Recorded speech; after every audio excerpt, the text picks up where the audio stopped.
Laura McGordy here. Yasmin Ulrich and I are Women in Payments Global Community Council members, and we're following up on one of the Women in Payments topics of interest from our recent membership survey. We heard your interest and need for virtual networking material loud and clear, and so we engaged a number of really interesting people to share their stories with you. This is the first of several conversations, and today we're joined by Seth Marlowe, Senior Vice President, Strategist, and member of the Strategic Advisory Group at Wells Fargo. Seth has an extensive experience in corporate treasury with companies such as Pepsi, Danone, and GE. Seth is also widely known as the Treasury Whisperer. Welcome, Seth. Thanks so much, Laura. So let's turn to Yasmin first. Yasmin, you recently relocated from Germany to work at Western Union's headquarters in Denver, Colorado. How do you virtually maintain and expand networks across the globe? All of us definitely now know how it is to be virtually and globally connected. And even before my move to the US, I've always maintained a global network. So the foundation of managing a global network definitely is to fully understand where your networking partners are, to understand their country, and also understand if they relocate, because people relocate way more now than they used to back then. So just make sure you keep track with people moving around and working at different companies or relocating for their current employer. And then you have to really be mindful about their environment, whether that be a geographical aspect, anything particular is happening in a country or even in their city, what is going on, and also what is happening in their personal environment. That is also very, very crucial to scheduling networking and just show that you care about the other person as well, right? So for example, if I will talk to somebody who has a family with kids, then I personally want to avoid scheduling a networking session in their family time. So that could be the late afternoon or evening. But for others, having kids, that could be an ideal time to network because the kids are just put to bed and now they finally have time to catch up. So the key here is don't be afraid to ask the question, when is a good time for them? How's their current situation? And do they also have the mindset to fully focus on the networking session with you right now, or should you do it next month or in a few weeks onwards? On top of that, I think it's very crucial to always maintain and expand your network in any region. So even with my move from Germany to the US, I never started neglecting my European network. I've actually expanded that from over here, being in the US now, while in parallel, I've definitely had to expand and create a bigger local network now in my new home, right? So those are keys, and this is what I do. And maybe that's helpful for some of you.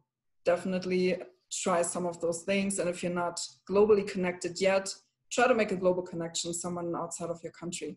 And I'll pass it on to Seth. Seth, you have a demanding full-time position at Wells.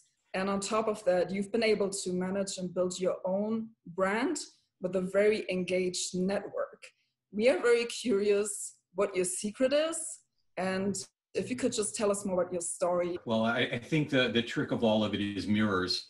But more seriously, I had a very interesting experience when I joined Wells Fargo a little more than 10 years ago.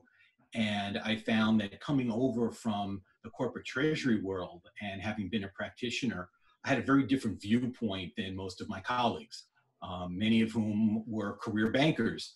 And so in the course of talking to a lot of our customers, I just found that there was this level of connection that I would have with our customers because I would talk to them in their native treasury language and talk about examples of things that I had seen in my treasury career that really resonated with them. And it got to a point where periodically it would be like, okay, banker here, go to the left, banker there, go to the right, let Seth talk. I want to hear what he has to say. And, just somewhere along the line, I kind of translated that into what am I? And that's actually where the concept of, the Treasury Whisperer came from, was that was the way I was starting to just simply describe myself. And when I had that realization, I had been on LinkedIn for many years, building my network and connecting with people that I met. I actually built that into my profile, and it was at the very tail end of my profile. I didn't really think too much about it. I thought it was a little cutesy, maybe a little strange, whatever. It was fine. Um, about a year and a half ago, I was asked by a treasury organization in actually AFP in the Philadelphia chapter. They asked me to do a webinar. And so I did that. And interestingly, when they introduced me, I had built a nice rapport with the head of all the education and planning for that organization. He actually introduced me for the very first time as the Treasury Whisperer. And I'm sitting there on this webinar, and I like, wow, something amazing just happened. Like, I now have a brand name. I knew already I had built a brand and somewhat of a following, but it was like, wow, now I have a name. And so I've tried to leverage that. I've kind of, my children poke fun of me about it. My son's always going around and saying, "You're the whisperer. You need to whisper." But beyond that, I went and since I love technology, I went and I used the Fiverr app, and I had a wonderful young woman in Pakistan that developed a logo for me, gave her sort of the specs of what I kind of wanted, gave me some designs. I'm using that today. I've even gone so far as to have it embroidered on a couple of ski hats. I have a couple of baseball caps that are on the way, figuring out how can I use it. And then eventually I integrated that into my LinkedIn profile, and it stuck. And I tried to take this very low key at Wells Fargo, because there's a line between being pompous and being humble. And I always try to err on the side of being humble. Mm-hmm. And very grateful for the situation that I'm in. And what has happened in really probably the last 3 or 4 months, people internally, as they're introducing me on meetings or to clients, or maybe kicking off a webinar or any such thing, people are now starting to refer to me as, our own Treasury Whisperer, Seth Marlowe. And again, it's sort of a shock to the system, but it's been pretty amazing how that's all transpired. That is such a great example of personal branding. Thank you for sharing your story, Seth. Sure, pleasure. What to you? You're currently transitioning roles. What are the benefits and probably also more so challenges in expanding your network at the current time? Well, that's a great question, Yasmin, and thanks for asking. And just to build on some of the great things that you both have shared thus far, I am finding actually that it's a great time to get out and get active with networking. Initially one might think that folks are distracted, nobody wants to catch up, everybody's just dealing with, being home and navigating what might be a new normal. But I'm finding actually that people are really interested in connecting up. Folks I've known for a long time. It's pretty easy to, get a virtual Zoom chat going, and it's not different than, meeting up for coffee. In fact, it's even better right now, because oftentimes we might find ourselves waiting until there's a conference or some event where we might be physically present to do that kind of stuff. And there's really no need to, especially with technology the way it is. We can just pick up and do this any old time. And I'm actually finding that not only meeting up with folks I already know, sharing stories, sharing information, but it's very easy whenever I swap contacts with someone and get to meet someone new for the first time. I've actually had intro video chats with people I've never met before. And I can't tell you how engaging and exciting that is. One doesn't have to leave their house to meet new people and share new information and expand horizons. So when you layer on technology such as it is, with just some basic networking principles, now is a great time to do that. And frankly, I think that some folks are a little stir crazy, and so they're really looking for the diversion. So I'm thrilled with how things are going at this point. I encourage everyone to do the same. Seth, you know, you have a great story in terms of how you built that brand and how you've turned networking into something that's really very powerful. But if you could put yourself back in time, maybe and imagine a scenario where you didn't already have such a robust network and you were starting from scratch right now with the situation as it is, how would you approach it? I think I would do a couple of things.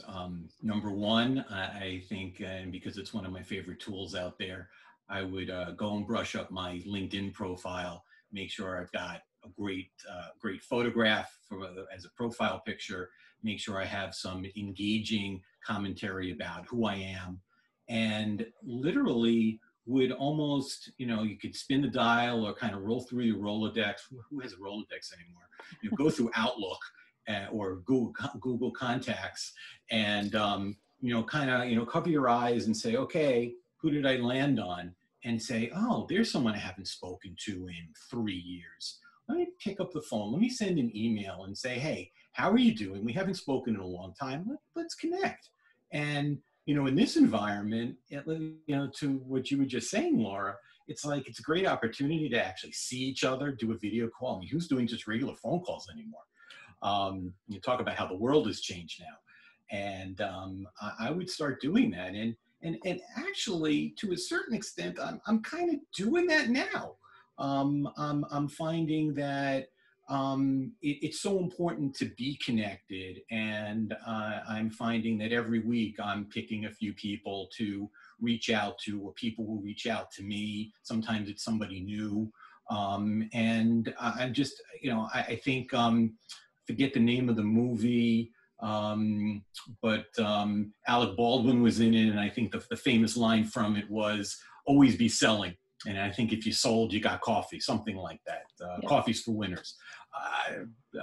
Glenn Ross. Yep. So anyway, so I have the same concept. It's always be networking. You should always be talking to people.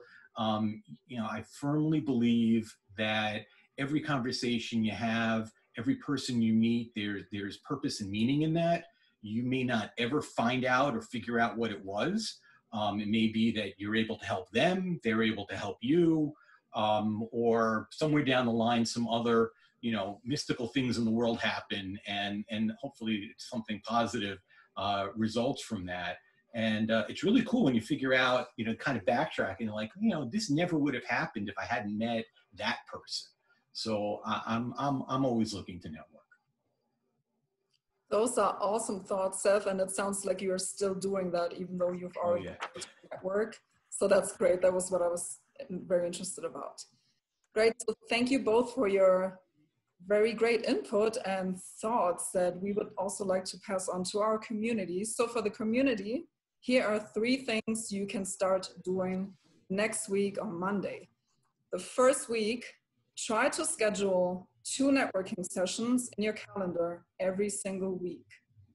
Then, if you're comfortable with that, pretty good schedule worked in, take it to the next level and make sure that at least one of these 2 networking sessions, you can ask the other person how you can be of assistance.